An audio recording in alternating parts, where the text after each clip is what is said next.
შევედით კარნაკში. ეს არის უზარმაზარი ქალაქი. სფინქსებით გარემოცული.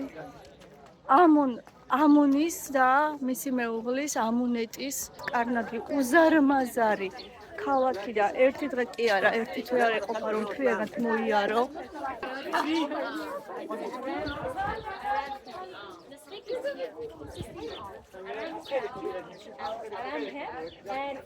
გან სფინქსის ფორმაში, მდგომარეობაში გამოსახულია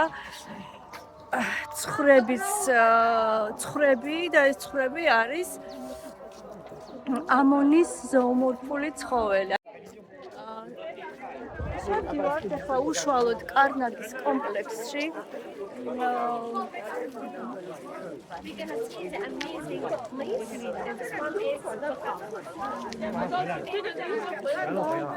აი ზემოთ ძალიან კარგად ჩანს სხვადასხვა ღმერთების გამოსახულებები და სხვადასხვა პერიოდში სხვადასხვა დინასტიის დროს ამ ქალაქს ემატებოდა ყველა ახალი ღმერთის გამოსახულებას ამატებდნენ და საკმაოდ დიდი ეკლექტიკა ამ მხრივ ღვთაებების გამოსახულებების ანუ მარტო ამონის თაყვანისცემის ადგილი არ არის ეს კარნაკი. თუმცა მე თქვენ ახლა მოგიყვებით ფიბიურ კოსმოგონიას, რომელიც ამონს უკავშირდება.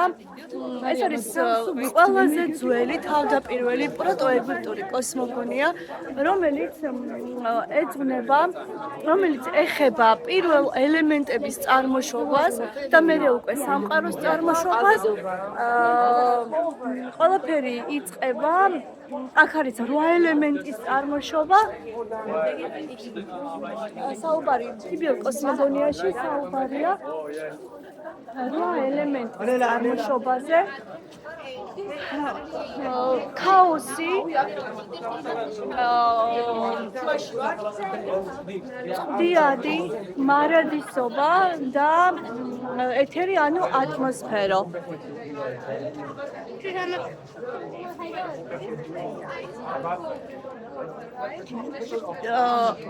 რაც შეეხება იმ 4 ელემენტს, რომელიც ჩვენ ვიცით ცეცხლი, მიწა, წყალი, ჰაერი, აი ეს 4 ელემენტი უკვე შედის თვითონ ამონის და შედის ამონის ეთერის ელემენტში. ანუ 800 პლუს კიდევ 4 ელემენტი. თვითონ ამონი და ამონეტი განასახიერებენ მეხუთე ელემენტს. ეხლა საინტერესო ის არის ფიბიურ კოსმოგონიაში. ამ ფიბიურ კოსმოგონიაში იცინიან გოგოები რომ იყურებენ რომ ამას წერ. თავად ამ კოსმოგონიაში საინტერესო ის არის რომ თითოეული ელემენტი, აი ამ 8 ელემენტზე საუბარი არის 4 ელემენტი, მაგრამ თითოეული ჩაშლილია მდედრობით და მამრობით საწყისად. ანუ წვდიადის მდედრობითი და მამრობითი საწყისი კაუკჰედ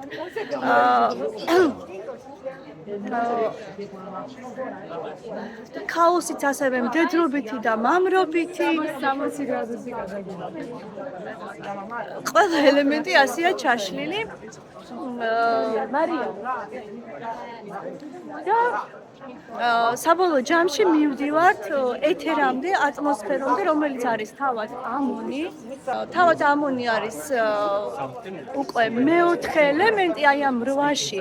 ანუ წყვილად 4 მდედრობითი, 4 მამრობითი ქმნის 8 ელემენტს, მაგრამ თავად ამონი და ამუნეტი არიან მეხუთე ელემენტი. და აი ის ხო, ეგვიპტეში აი ყველგან სადაც შეხვალ თუ პატივისცემა უნდათ, ხოჭოები აქვს გამზადებული, ანუ სკარაბეი, ამას ჰეპრი ქვია, ეგვიპტურად ამომავალ მზეს ნიშნავს, ანუ ამონი არის ეს ღმერთი განასახიერებს ამომავალ მზეს. ეგვიპტელები ეთაყვანებიან მზეს სხვადასხვა ფაზაში. ეს არის ამომავალი მზე ამონი, ზენიტში მყოფი მზე, რომელიც უკვე ჩვენ ჰელიოპოლისის კოსმოგონიაში გვხვდება, ეს არის ატონი. ატომი, დიდი ატომი და რაც ეხება ჩამოვალ მზეს, უფრო სწორად მიცვალებულთა მზეს, ასეთი ცალკე ღმერთი არ არსებობს.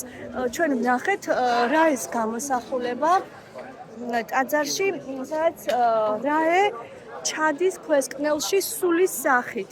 ანუ ცალკე ღვთაება მიცვალებულთა მზე. აი ესეთი არ ყავს, რაე ყავს, რომელიც მოგზაურობს ქვესკნელში. ანუ როგორ ლაგდება ახლა შემოქმედი უზენაესი ღმერთები ეგვიპტეში, ეგვიპტურ პანთეონში.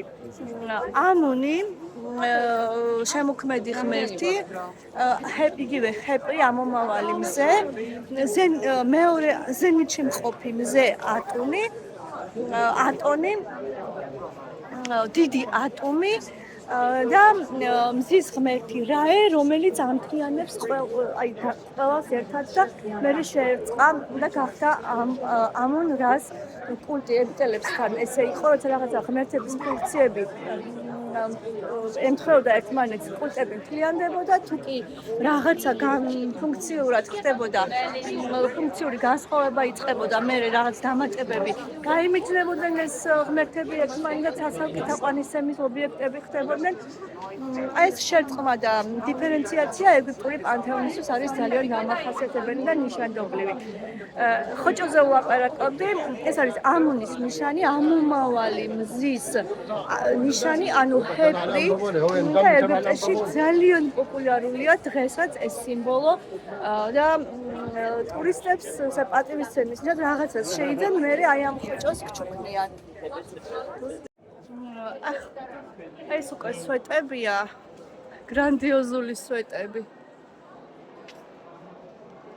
აი